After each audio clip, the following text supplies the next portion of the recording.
Aku menyuruh utusanku supaya ia mempersiapkan jalan di hadapanku. Dengan mendadak Tuhan yang kamu cari itu masuk ke baitnya. Malaikat perjanjian yang kamu kehendaki itu sesungguhnya ia datang, firman Tuhan semesta alam. Siapakah yang dapat tahan akan hari kedatangannya? Dan siapakah yang dapat tetap berdiri apabila ia menampakkan diri?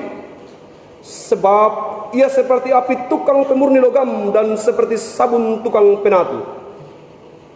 Ia akan duduk seperti orang yang memurnikan dan mentahirkan perak, dan ia akan mentahirkan orang Lewi, menyucikan mereka seperti emas dan seperti perak, supaya mereka menjadi orang-orang yang mempersembahkan korban yang benar kepada Tuhan.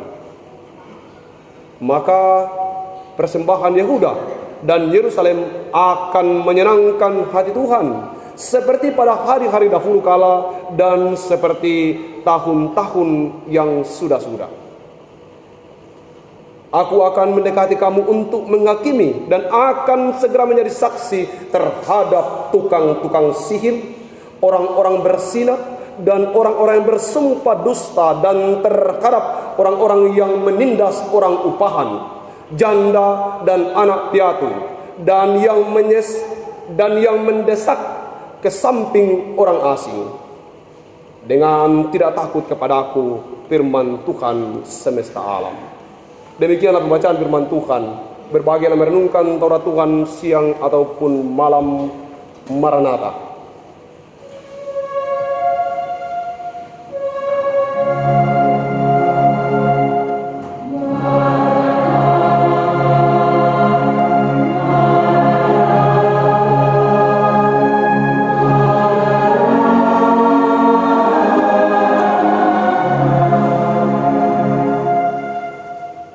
Menyambut kedatangan Tuhan. Menyambut kedatangan Tuhan. Apa yang harus dipersiapkan untuk menyambut kedatangan seseorang? Jika seseorang datang, biasanya kita mempersiapkan begitu banyak hal. Ya, bersih-bersih, makanan sebagai sambutan. Tradisi orang memasak itu kalau 1 bulan orang tidak ada tamu datang, biasanya dulu. 1 bulan tidak ada orang yang datang bertamu, orang potong ayam karena biasanya dianggap bahwa tamu itu adalah berkat. Sekarang ya pasti berpikir-pikir kalau kita mau, karena hampir setiap hari ada tamu. Kalau bukan tamu tak diundang, kalau bukan tamu COD, tidak mungkin bisa dikasih makan itu. Nah, apa yang dipersiapkan untuk menyambut kedatangan Tuhan? Pentabisan diri.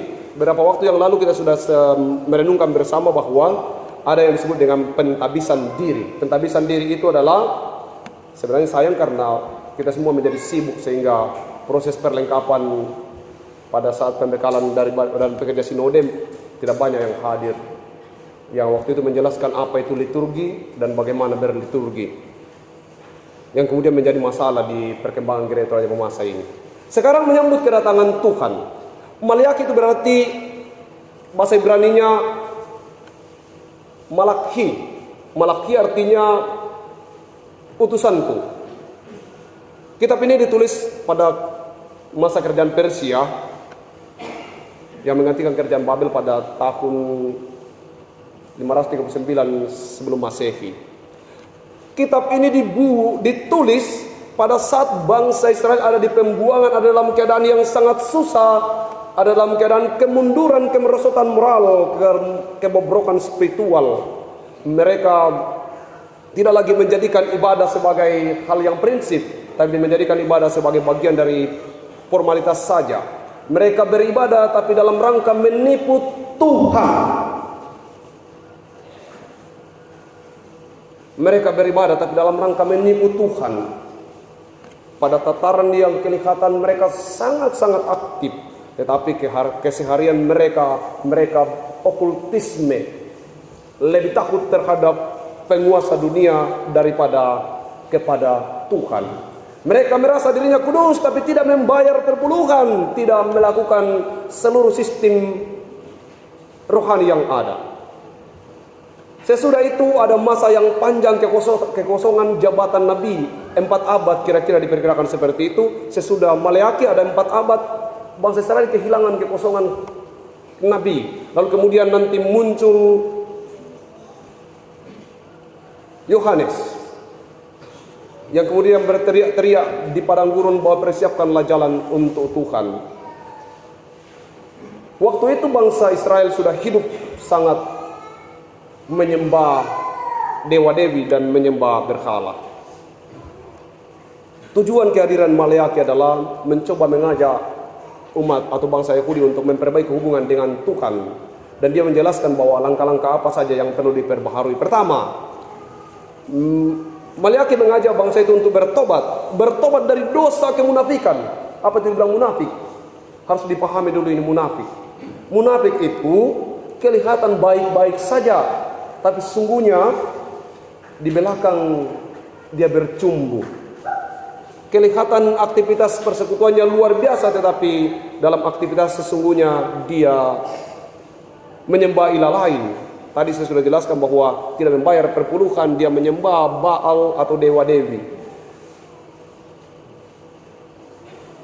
Lalu Maleakhi menjelaskan kepada bangsa itu bahwa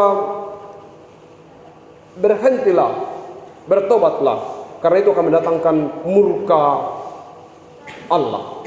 Dia katakan dengan tegas bahwa tidak ada orang di sini mampu akan berdiri di hadapannya kalau dia datang.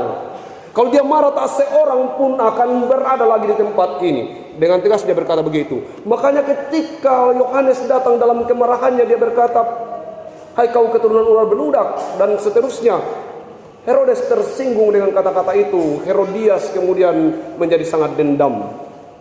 Jemaat yang dikasihi Tuhan, ada 2 fase yang harus kita pelajari di Advent yang kedua ini. Advent itu adalah Adventus, tradisi gereja dari bahasa Latin Adventus, yaitu datang. Datang artinya mempersiapkan Natal secara rohani. Tidak lagi menyambut kelahiran seperti membeli baju baby dan seterusnya, tetapi kita mempersiapkan diri kita untuk pesta rohani, bukan lagi pesta penyambutan seperti gembala-gembala. Peristiwa itu sudah terjadi 2000 tahun yang lalu. Lalu apa yang harus kita lakukan sekarang? Yang kita harus lakukan sekarang adalah bagaimana mempersiapkan Advent ini secara rohani. Yang kedua, Advent itu adalah pertama tadi Advent adalah proses memperingati hari kelahiran Yesus. Kita mempersiapkan diri secara rohani. Yang kedua adalah fase kedua itu adalah proses menyambut kedatangan Yesus Kristus yang kedua kali. Itu Advent juga. Eskatologi adalah sebuah pengharapan tentang kehidupan yang akan datang. Untuk itu apa yang harus kita persiapkan? Bagaimana kita mempersiapkan itu adalah tadi waspada, hati-hati terhadap kedatangan Tuhan yang kedua kali. Kita harus hidup kudus, karena setiap orang yang tidak hidup kudus, dia akan ketakutan ketika kedatangan Tuhan yang kedua kali itu. Kemarin kita sudah tabisan. Kita harus persiapkan Advent. Gereja sudah selesai tabisan secara fisik bangunannya. Kita juga diajak waktu itu untuk mentabiskan diri kita. Karena tidak bernilailah gereja ini kalau gereja ini sudah ditabiskan secara bangunan, tetapi kita yang hidup dalamnya tidak tertabiskan secara bangunan. Harus ada pertobatan. Kalau dulu kita berbala-bala tentang satu persoalan saja, mulai sekarang kita harus berhenti. Kita harus mulai sekarang membangun persekutuan secara rohani. Tidak ada lagi pertengkaran tentang berapa nilai batu merah dan seterusnya. Kita harus sekarang mulai membangun yang sesungguhnya. Ini baru yang sesungguhnya. Yang kemarin itu bangunan, siapapun bisa membangunnya. Yang kemarin itu bahkan bisa lebih besar dari ini dan lebih megah dari ini. Tapi yang sulit dibangun itu adalah bagaimana membangun pairan atau nilai kekudusan dari gereja yang sudah ditabiskan ini. Bagaimana terus membimbing umat untuk hidup dalam ketaatan dan kesalehan, setia untuk mendekatkan diri kepada Tuhan. Hari Tuhan menakutkan bagi para pesina, bagi para penyihir, bagi orang-orang yang tidak taat. Tapi hari Tuhan adalah hari yang begitu menyenangkan dan menggembirakan bagi mereka yang takut akan Tuhan.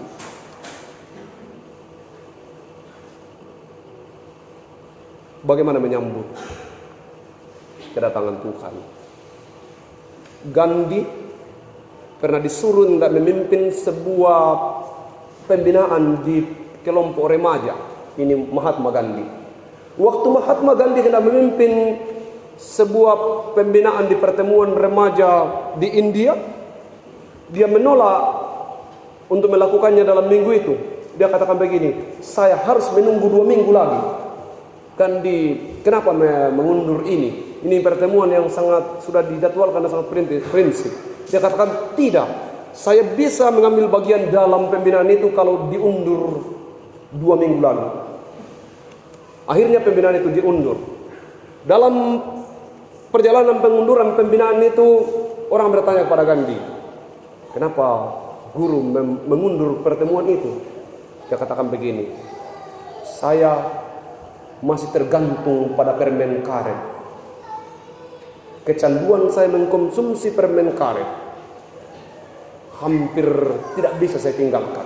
Lalu bagaimana saya harus berkata kepada orang-orang muda itu untuk tidak kecanduan dengan banyak hal, kalau saya sendiri masih kecanduan dengan permen karet? Jadi dia melatih dirinya selama 2 minggu untuk tidak menyentuh permen karet. Baru dia datang ke remaja-remaja itu dan mulai melakukan pembinaan. Kita pun demikian. Para orang-orang yang diteguhkan, para orang-orang yang diurapi, para orang-orang yang diutus untuk pekerjaan besar dalam gereja kita. Apapun bentuknya posisi kita dalam persekutuan ini, periksa dirimu, apakah kau tidak sedang makan permen karet? Kalau kamu sedang menikmati itu, maka persiapkan dirimu untuk kedatangan Tuhan. Semua kita harus berusaha untuk memeriksa diri kita masing-masing. Mapari tungkuan tahu ke kaleta tak bisa dipalako. Susah memberitahu ke orang. Ini yang kita sebut dengan adventus, masa persiapan. Apa yang harus kita bikin? Mari kita mengoreksi diri kita masing-masing. Saya pun siap untuk mengoreksi. Ini pekerjaan besar yang seru ke depan. Ada banyak orang tidak mau gereja karena pendetanya terlalu keras. Koreksi pendetanya. Yang penting Anda bisa gereja, tidak perlu keras. Ada banyak orang tidak terlalu senang karena majelis gerejanya terlalu berani. Koreksi majelis gerejanya demi untuk Anda menikmati persekutuan di sini. Ya boleh, kalau semua sudah dikoreksi, Anda masih berteriak di luar, abana tia, ladio kosalian. Mari kita membangun persekutuan yang lebih baik. Persiapan adventus, perbaikan diri. Kalau Yohanes berteriak-teriak sesudah Maleakhi berteriak-teriak tentang pertobatan itu, maka silakan Anda berteriak-teriak tentang pertobatan. Jangan ragu-ragu untuk memberi nasihat kepada orang-orang yang sedang ada dalam permainan dosa. Yang kedua, ada sebuah cerita. Ini ke depan kita hidup sebagai gereja. Seorang peternak domba bertetangga dengan seorang pemburu ulu. Dia mempunyai anjing yang sangat hebat. Dan peternak domba ini mempunyai begitu banyak domba yang sangat baik. Selalu saja ada kemungkinan untuk bertikai, karena setiap hari domba hilang 1, setiap hari domba hilang 2, dan seterusnya. Akhirnya hubungan mereka tidak terlalu bagus. Lalu mereka bertanya kepada seorang guru, "Guru, bagaimana solusinya?" Dan tidak mungkin dua-duanya tidak berburu. Dan tidak mungkin pemburu itu berhenti berburu. Dan tidak mungkin peternak domba berhenti beternak domba. Lalu apa yang harus dibuat? Guru itu menyarankan kepada pemilik domba, katanya begini, berikan dombamu 5 atau 10 ekor kepada anak pemburu itu. Maka dia akan merawatnya. Sesudah itu tidak perlu berkata ikat anjingmu. Karena dengan sendirinya, kalau dia sudah jatuh cinta kepada domba, maka dia akan mengikat anjingnya demi untuk dombanya yang 10 ekor itu. Bersamaan dengan itu juga kamu mengamankan ribuan domba. Persiapan kita di Adventus ini adalah mari kita menyelesaikan masalah-masalah dengan kasih. Jangan dengan kekerasan, tapi dengan cinta dan kasih sayang. Bagi mereka yang mungkin tidak terlalu senang dengan domba, kita berikan domba untuk dirawat. Demikian sebenarnya panggilan kepada hamba-hamba Tuhan. Mari kita memperhatikan umat kita, mengoreksi diri kita, lalu kemudian benar-benar kita menyambut kedatangan Tuhan. Tabisan sudah selesai. Untuk sesuatu yang buruk yang terjadi dalam pentabisan, apapun bentuknya, tidak usah penasaran untuk mencari tahu. Sekali lagi, terhadap sesuatu yang buruk, terhadap sesuatu yang tidak terlalu baik, untuk hal yang tidak terlalu menyenangkan, dalam proses pentabisan kemarin, tidak perlu ingin cari tahu kenapa begitu, kenapa begitu. Stop. Berusaha untuk melupakan itu. Cari tahu hal-hal yang baik, lalu ceritakan kepada orang. Demikian siapapun kita dalam kapasitas kita, supaya sukacitanya hidup dalam perjalanan persekutuan ini. Bagaimana menyambut Tuhan yang hendak datang di jemaat kita, datang dalam persekutuan kita.